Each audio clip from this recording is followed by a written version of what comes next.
किसान साथियों, अगर आप प्याज के बीज की खेती करते हो, अगर उसमें बीज ऐसे फ्लावर्स खाली रह जाते हैं तो वो क्या समस्या होती है, आज इस वीडियो में हम जान पाएंगे। आज इस वीडियो में पूरी विस्तृत जानकारी बताऊंगा आपको कि वो क्यों खाली रह जाते हैं, ये बीज फूल क्यों बीज नहीं आते हैं, क्या क्या सावधानियां रखनी है आपको। आज इस वीडियो में मैं आपको विस्तृत जानकारी बताऊँगा, तो वीडियो को स्किप ना करें और शुरू से आखिरी तक देखें।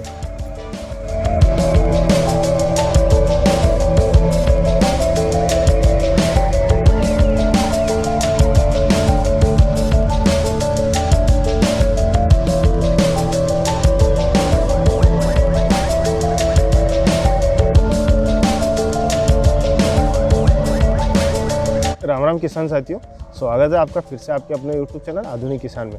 किसान साथियों, बहुत दिन से मैं वीडियो नहीं डाल पा रहा हूँ, किसी न किसी समस्या के कारण से। फोटोग्राफी का बिजनेस भी होता है मेरा, तो वो भी चला रहा था, इसलिए मैं मंडी भाव नहीं डाल पा रहा था, बल्कि अब बहुत जल्दी स्टार्ट करने वाला हूँ मैं मंडी के भाव। और देखा जाए तो आज का जो वीडियो है वो प्याज के ऊपर है। प्याज के जो बीज कम आते हैं, जो हम देखते हैं बहुत सी बार मिस हो जाते हैं, कभी इसके पाइप जो होते हैं ये डंठल घूम जाते हैं, वाइट धब्बे लग जाते हैं, बहुत सारी समस्या आती है प्याज की कड़ी में, बहुत सारे किसानों को आती है, मैंने देखा है। तो आज वो पूरी समस्या के बारे में मैं बताऊँगा, कैसे खेती करते हैं इसकी, क्या क्या करना चाहिए, क्या ट्रीटमेंट होता है, कौन सी दवाई होती है, किस समय बोना चाहिए।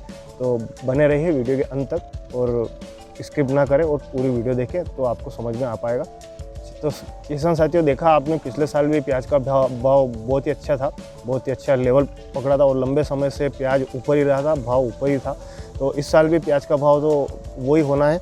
और प्याज की कहानी जिस प्रकार से पिछले साल भी महंगी मिली थी, इस साल भी महंगी मिलनी है। देखा आपने पिछले साल भी 1000 रुपये से ऊपर ही था कंपनी के हिसाब से, कोई 3000 बेच रहा था, कोई क्या बेच रहा था। और अपने घरेलू जो घर पे तैयार करते हैं किसान लोग, वो भी 1000 रुपये के समथिंग में बिक रहा था प्याज का बीज। तो इसीलिए मेरी पर्सनल राय तो यही है कि हर एक किसान को अपने घर पर तैयार करनी चाहिए प्याज के बीज, ताकि उसमें फ़ायदा होता है, नुकसान बहुत कम होता है। कंपनी वाले मिक्स भी कर देते हैं, हमें कौन सा बीज बोलते हैं और कौन सा देते हैं, मिक्स भी करते हो। तो हमें सही बात तो ये है कि हमें घर पर तैयार करना चाहिए बीज। तो सबसे पहले तो अपनी भूमि का चयन करें, जो अच्छी भूमि हो, एक लेवल में हो, पानी का जल निकास हो सके। उसके बाद उस भूमि में या तो हेरे की सहायता से या फिर वो नालीदार जो होता ना, मेड़ बना ले, मेड़ पे लगाएं। और इसमें पानी भी दे सकते हो आप, डायरेक्ट ड्रिप भी लगा सकते हो, फुहारे नहीं लगा सकते इसमें, क्योंकि फुहारे फूल आने के बाद थोड़ा मिस होता है, कहीं ना कहीं प्रॉब्लम होती है इसको, इसलिए फुहारे नहीं लगा सकते। ड्रिप का काम एक नंबर होता है। और पानी भी दे सकते हो डायरेक्ट, आप जैसा उचित समझे, आपको जैसी सुविधा अच्छी लगे। और मेड़ बनाकर लगाए तो बहुत ही अच्छा रहेगा। चलिए आगे बात करते हैं इसके भूमि की तैयारी करते समय किसान साथियों, सबसे ज़रूरी काम होता है भूमि की तैयारी करते समय। सबसे पहले तो गोबर की जो देसी खाद होती है, सड़ी हुई अच्छी, वो डालना चाहिए, क्योंकि हर एक जगह आपने देखा है कि गोबर की खाद बहुत ही अच्छी उपयोगी मानी गई है किसानी में। और क्या देसी गोबर की देसी खाद डालने से जो भी रोग आता है उससे भी थोड़ा सा अच्छा फ़ायदा होता है, ज़्यादा रोग नहीं आता है खेत में। तो गोबर की खाद तो डालना। उसके बाद आपकी भूमि का देख सकते हो आप कि उसमें न्यूट्रिशन की अगर कहीं कमी हो, जैसे zinc, iron, calcium, magnesium, potash वगैरह अगर आप चेकअप कराते हो समय पर, तो वो भी कमी हो तो वो भी डाल सकते हो। DAP जो अपने ज़मीन के अनुसार, पोटाश जो भी आपकी ज़मीन के सल्फर वल्फर सब डालना ज़रूरी होता है। अपनी ज़मीन के हिसाब से आप डालें बराबर, ठीक है। अब आगे बात करते हैं साथियों कि इसको कौन सी तारीख में लगाना चाहिए। तो ये नवंबर दिसंबर में किसी भी टाइम पे लगा सकते हो आप। नवंबर दिसंबर में जो 1-1.5 महीना का अंतराल रहता है, उसमें कभी भी लगा सकते हो। अगली बारी आती है प्याज के चयन की। तो साथियों, आपने बहुत सी बार देखा है कि प्याज जो गोल होता है, एकदम फ्रेश प्याज, वही लेना है हमें। वो 2 फाड़े जो डबल प्याज चिपके होते हैं, उस प्याज को नहीं लेना है, क्योंकि वो फूल ज़्यादा बड़ा नहीं होता है। और उसमें कहीं ना कहीं फिर जब प्याज के बीज जब बन जाते हैं और फिर हम खेत में लगाते हैं, फिर कहीं ना कहीं प्रॉब्लम करते हैं, वो प्याज सही नहीं बनता है, सही आकार नहीं बनता है।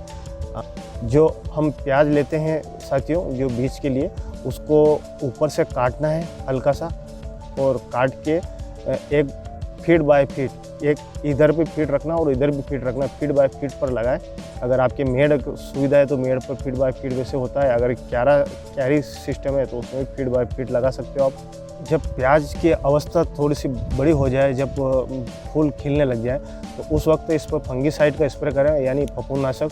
और जड़ में अगर किसी प्रकार से कोई समस्या हो, पौधे सूखने लगते हैं, गिरने लगते हैं, तो फ्लोरो का ड्रेचिंग भी करें समय समय पर, क्योंकि उससे प्याज सड़ता नहीं है, बीज सड़ता नहीं है, तो उसका भी ड्रेचिंग करें। और जिस प्रकार से आप ये देख रहे हैं तने पर मिस्टेक, तो ये मिस्टेक भी आती है, तो ये भी फफूंदनाशक का ही है। जैसे रेडोमिल स्प्रे कर सकते हो आप, समय समय पर शुरू अवस्था में हल्का डोज दें, धीरे धीरे डोज बढ़ाते रहें। और अगर कीटनाशक भी स्प्रे करना पड़े तो कीटनाशक भी स्प्रे करें, बल्कि ये जो अवस्था आती है फूल की, फ्लावर की, उस अवस्था में कीटनाशक का स्प्रे बिल्कुल भी ना करें, बिल्कुल भी किसी कंडीशन में कीटनाशक का स्प्रे ना करें। हाँ, अगर जैविक कीटनाशक है आपके पास तो उसका स्प्रे कर सकते हैं। और अगर आप पूरी खेती जैविक करते हैं तो फिर तो वो बात ही अलग हो जाती है, क्योंकि जैविक तो माना जाता है सबसे ऊपर खेती को। अब जो बारी आती है किसान साथियों कि प्याज के फूल में बीज नहीं बनते हैं, तो वो सबसे बड़ा महत्व है आज के इस वीडियो में। तो साथियों मैं बता दूं आपको कि प्याज के फूल के अंदर जो बीज नहीं बनते, वो क्यों नहीं बनते? क्योंकि हमारे खेत के अंदर हम कहीं ना कहीं कीटनाशक का स्प्रे कर देते हैं फ्लावर के समय। जिस प्रकार से ये अवस्था होती है उस अवस्था में तो मधुमक्खी जो आती है वो बिल्कुल भी नहीं आती अपने खेत में। और इस फसल में, प्याज की फसल में मधुमक्खी आना ज़रूरी है, क्योंकि उसी के पराग से ही बीज बनते हैं। पर अगर आपके खेत में मधुमक्खी नहीं आएगी तो बीज बिल्कुल भी नहीं बनेंगे। आपने बहुत सारे खेत में देखे खाली रह जाते हैं, क्योंकि वो कहीं ना कहीं मिस्टेक कर देते हैं, कीटनाशक स्प्रे कर देते हैं, उसकी वजह से समस्या आती है। तो आप बिल्कुल भी स्प्रे ना करें फूल की अवस्था आने के बाद। और जहाँ तक हो सके खेत के बीच में, अगल बगल में गेंदे के फूल, सूरजमुखी के फूल, फ्लावर, जिससे मधुमक्खी आकर्षित हो, ऐसी फसल लगाएं। और गेंदे की फसल बहुत ही अच्छी होती है, जिसमें मधुमक्खी बहुत आकर्षित होती है, और मधुमक्खी जितनी अच्छी होंगी उतने अच्छे बीज बनेंगे। और जहाँ तक हो सके अगर मधुमक्खी की अगर आप खेती करते हैं तो इसी के पास में आकर खेती करें।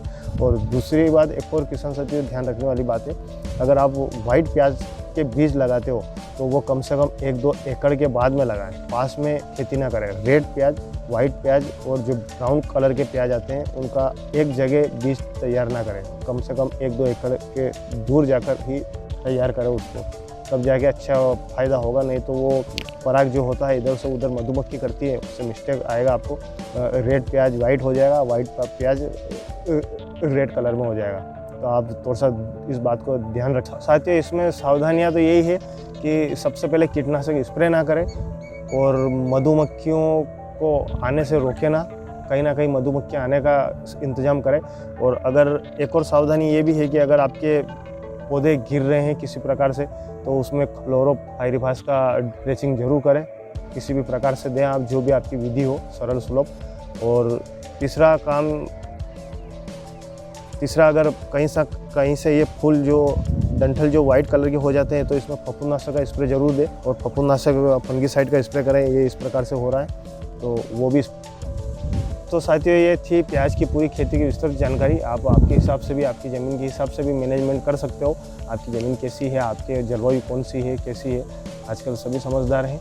इसमें मेन समस्या तो ये है कि एक क्लोरोपाइरीफास का ड्रेचिंग करनी रहती है और एक मधुमक्खी की सावधानी रखनी है।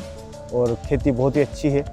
दूसरी खेती भी अगर करते हैं हम तो उसकी वजह तो ये खेती भी बढ़िया है।